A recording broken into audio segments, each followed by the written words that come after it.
Of all Joe Biden's victories on November 3rd, the most remarkable, most surprising breakthrough was winning the state of Georgia, a deep South, deep red state that has now suddenly become the focus of Democratic hopes for regaining control of the U.S. Senate. And that control matters a lot to Joe Biden and his agenda in 2021.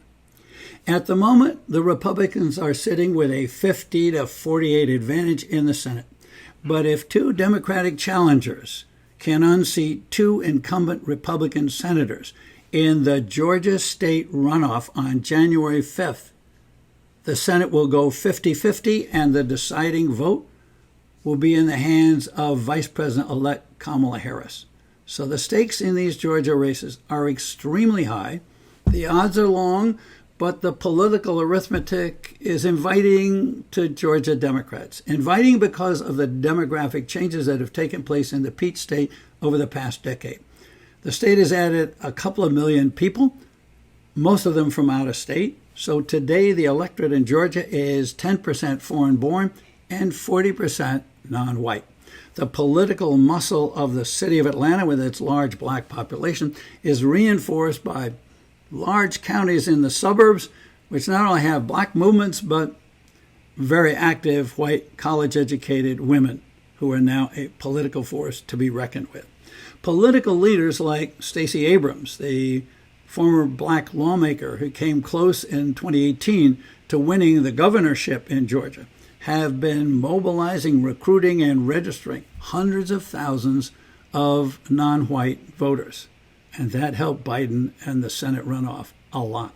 In fact, what Biden did on November 3rd was something of a political miracle. He became the first Democratic nominee to carry the state of Georgia since Bill Clinton did it in 1992. Biden's margin of victory is razor thin, 14,000 votes out of 5 million cast. In the Senate races, the tilt went the other way in favor of the Republicans. In one race, incumbent Republican David Perdue racked up a nearly 90,000 vote advantage over Democratic challenger Jon Ossoff. In the other race, it was a wide-open jungle primary with 21 candidates from all parties vying for the seat to which Republican millionaire Kelly Loeffler was appointed last January. The combined Republican vote in that race was about 50,000 votes more than the combined Democratic vote. So the runoffs are an uphill battle for the Democrats. To win, they have to rack up huge majorities in Atlanta and the collar counties around it, Cobb, DeKalb, Gwinnett, and Fulton County itself, and do very well in other cities in Georgia like Macon and Columbus and Augusta and Savannah. That's what they did in the November 3rd election, but they've got to do even better in the runoff election. What makes these races so fascinating and compelling is that they offer two faces of America.